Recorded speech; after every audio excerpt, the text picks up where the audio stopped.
I'm Katherine Carter, together with my co-host, Kirsten Larson. And this is the Radiant Journey podcast.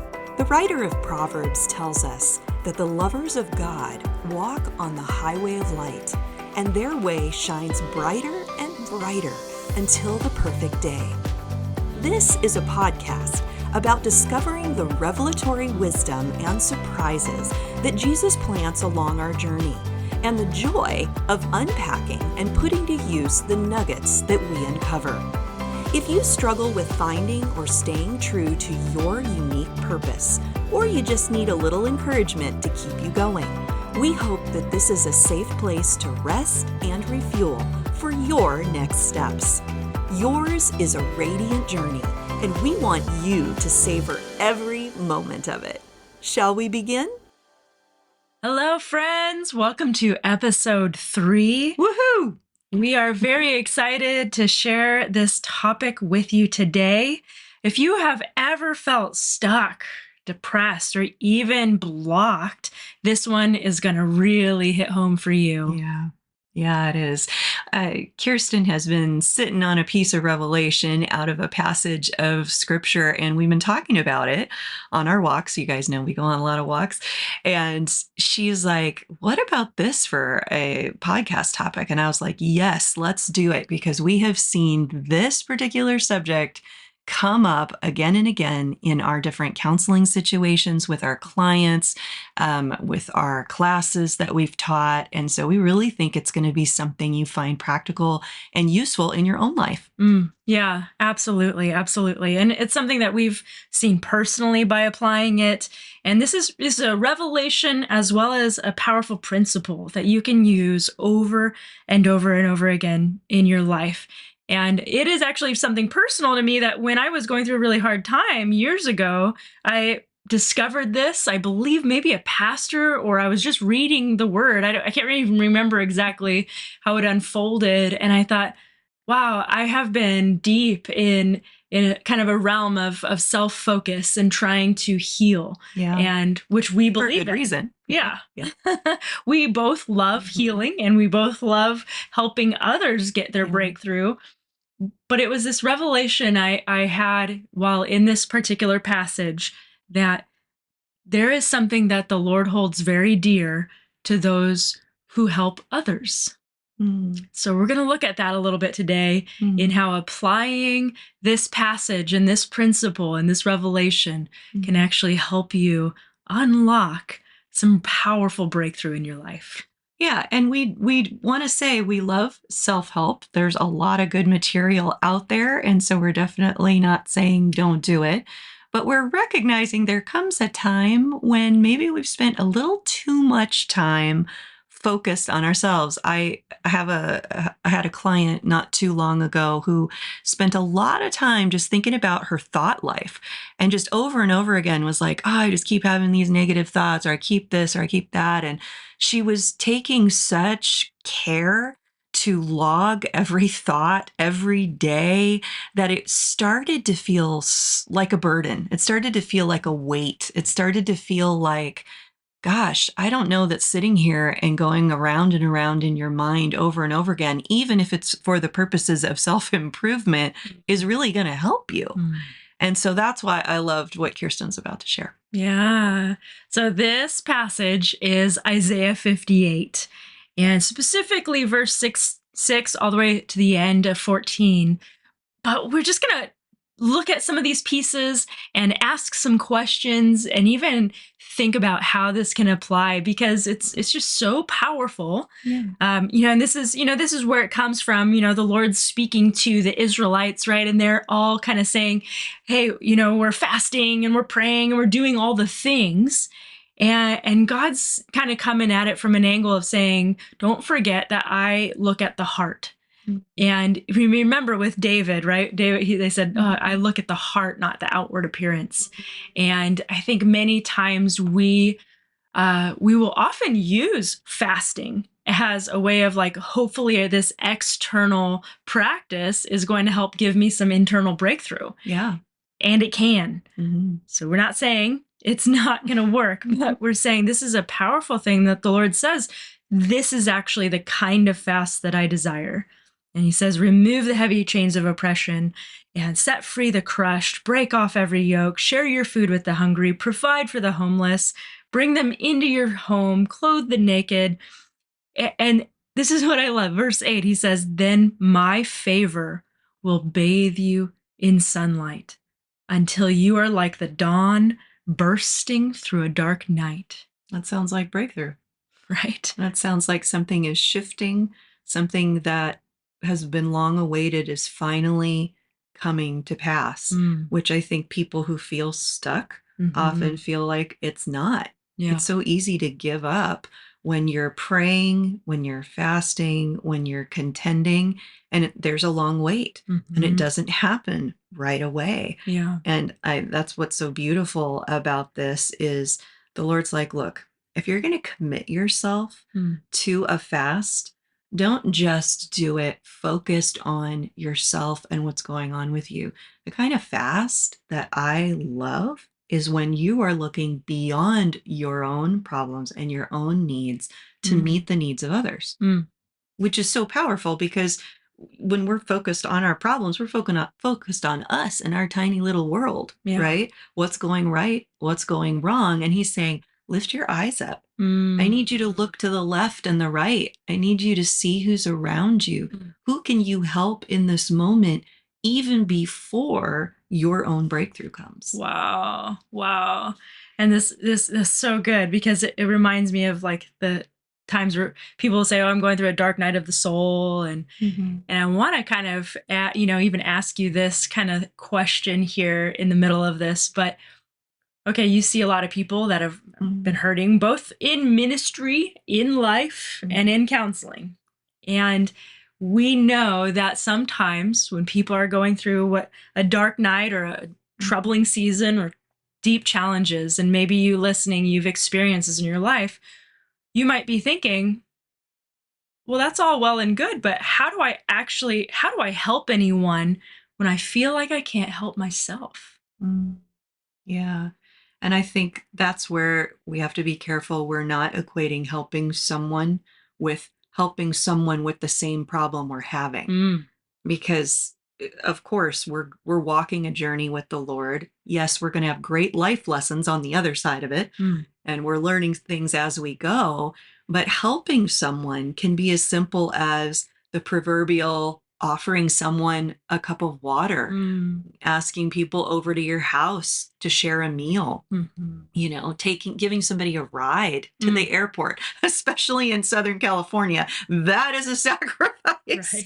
Right. To take somebody to the airport's the ultimate gift of love. But yeah, I think that you don't have to do something as excruciating as what you're going through. The idea is idle hands bring more anxiety, bring more fear, bring more doubt. And I feel like the Lord knew that. And so his encouragement here is, hey, don't get stuck in your head.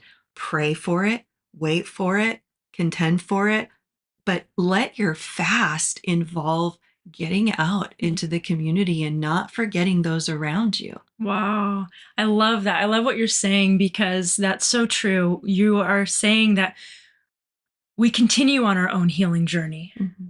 We keep going on the healing journey, getting help for our healing, but then we also look for ways that we can help someone else in a way that might be simple. And I love that you mentioned outside of the category that we're going through, because that's where it can get a little messy. We're not saying go get your training and be a counselor, start doing inner healing with people, but like you said, a simple act of, what do I have to give? And many times I know I've been there in my own life when I've been just feeling completely empty. I don't have anything to give. But when we bring that to the Lord, I guarantee he will give you something to help someone with. I have had that over and over and over again where I go, I have nothing, God. I have nothing to give to this world. I am dried up, and I am just, like a dry sponge. And I often feel like the little gentle smile of a warm, loving father who says, you really? you really don't have anything at all to give. And sometimes when we have that question or that thought, it's because we think that to give means that we have to give out of that same place. Right. But like you said, and like this passage says, is give someone some clothing, give someone a cup of water, right? And what does it say? And then suddenly your healing will manifest. Yeah. You will see the glory of God protect you from all harm. Those are powerful words to sit with. That the idea is, if you can give out of what God has given you in this moment, even if it's just a drop, God is going to break through on your behalf. Yeah. It's such a powerful thing. And I always go back to illustrations, right?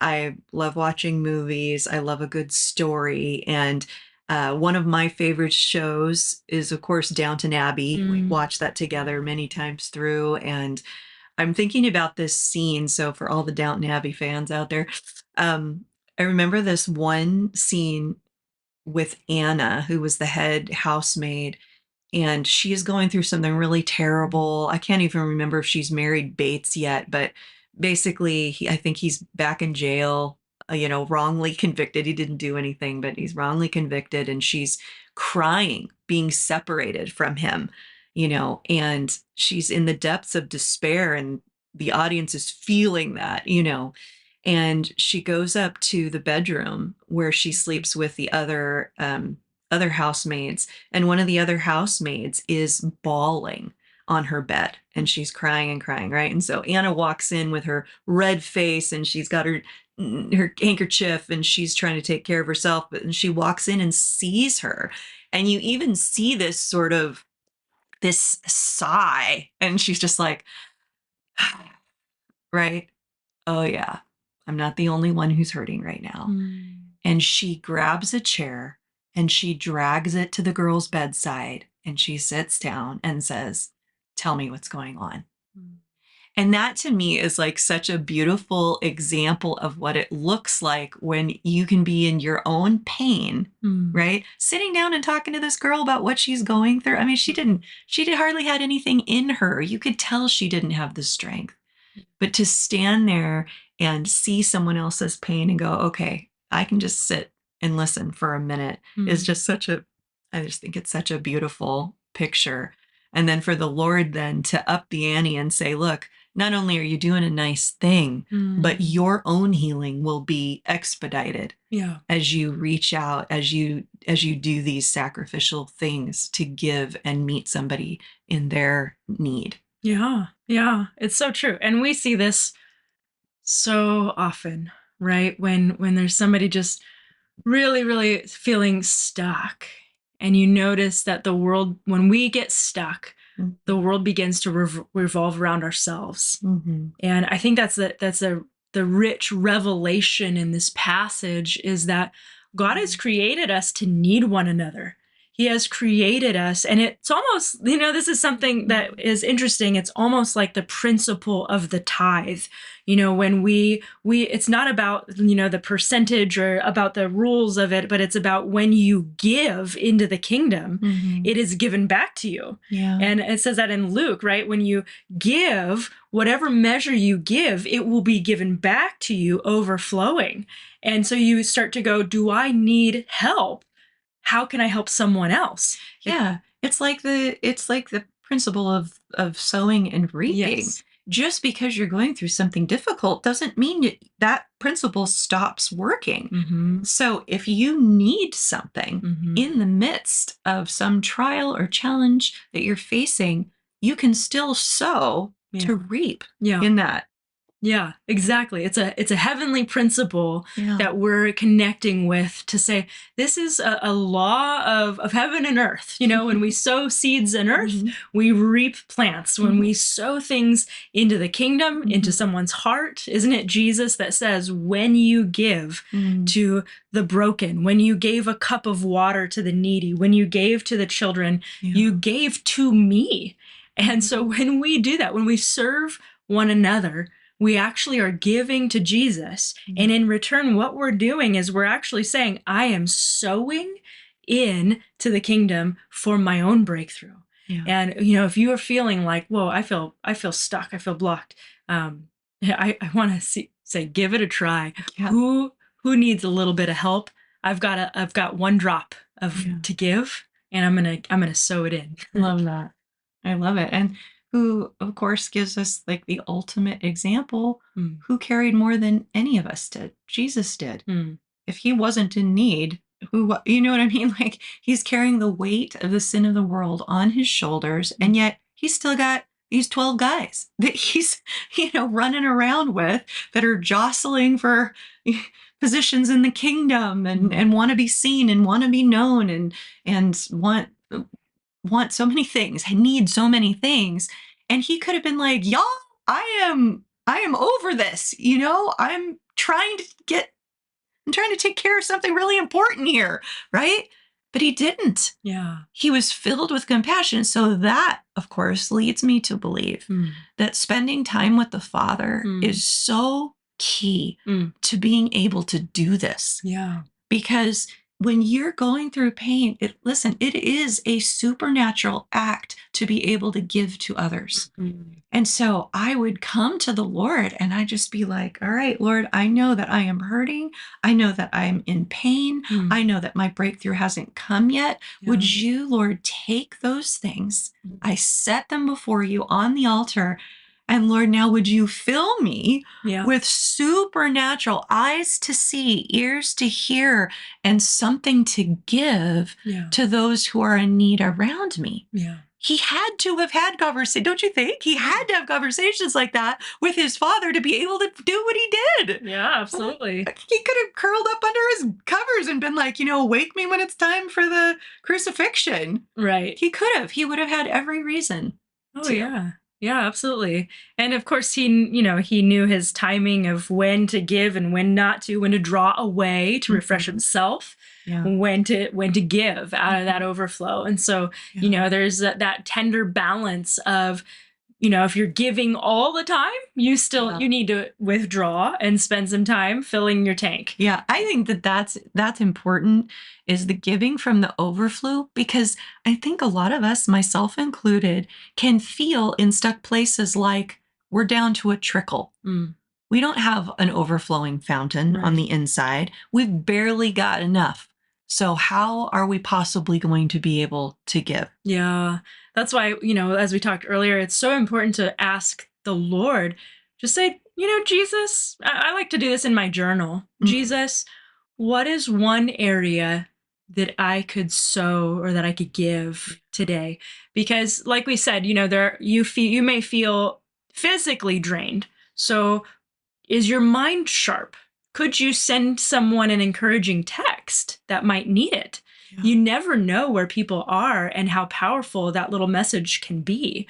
Or maybe you are time crunched and you don't have a lot of time, and so you feel drained in the sense of time, but you could maybe Venmo someone some money who might need it, you know, and how quick is that process today? Or like Catherine said, maybe there's someone, you've got a car. Maybe you don't have anything mentally, emotionally, physically to give, and you're saying, I've got tight finances right now, but maybe you have a car. Yeah. Maybe you can give someone a ride who needs it. But the thing is, whatever it is, it doesn't matter how big or small it is. Yeah. The moment you open your heart to say, okay, Lord, I'd like to be open to helping someone else. Yeah. The way that you're meant to do it, you're going to see it. It's going to open up. Yeah. Because the moment your heart opens to it, that's the practice of Isaiah 58, is just open your heart to saying, I'm willing to give a little something out of whatever little I have. Maybe you have much in one area, but you feel like you have little in another. Well, give out of what you have. You know, and just a little. It doesn't have to be a lot, you know, and not saying go drain your bank account for someone. You know, if the Lord prompts you, okay, he will refill it. But what is something that you can do that you have the grace and capacity for? And it's amazing, right? Like I have seen this over and over and over and over and over and over again when I feel like I have nothing to give. I'm tired, I want to sit on my couch, or I want to rest, or I want to just read, and someone has something in need. Like we just did this last week. I was a bit tired and someone really needed something, and so Catherine and I we got up and we went and really did it. And I just was like blown away at the joy that filled my heart in the process and going, I am loving doing this. Why didn't I just immediately say yes to this right off of the bat? And going, this is such an easy way to help someone who needed a ride. Yeah, it's like Jesus knows. He knows what's actually going to lift your heart.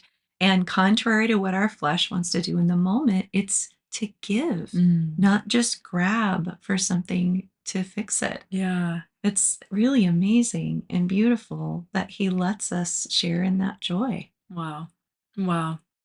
So I hope this has been encouraging for you. I want to leave you with a picture to think about and ponder. And that is to think about a hose. When a hose gets kind of bundled up and even faced inward, it can kind of get a kink in it and all the water stops flowing out. The moment you open that hose up and start to water the flowers, the flow starts to come through and the hose itself becomes wet. And when you are like a hose hooked up to the glory of God, releasing his presence and his love to others, you yourself are going to become full and you're going to experience that flow coming through you. And so, if you feel stuck, just remember that picture, unlock the hose and see where I can let this flow out of me. Water comes through the hose and gets wet first. I love that. That is such a great picture. Well, guys, as you've been listening to this episode, what we're hoping is that if you're feeling stuck or you're still contending for breakthrough somewhere in your life, why don't you take a moment to ask the Lord, is there some place right now that you would have me sow? Is there one person that I could reach, that I could give something to, whether it's time, resources, a text? It could be anything. The Lord wants to bless you and he wants to accelerate your breakthrough. And so we just want to encourage you in that this week. And just like that, episode 3 comes to a close. We hope you'll come on over and visit us at our website, radiantjourneypodcast.com, and we'll see you soon. Bye, guys.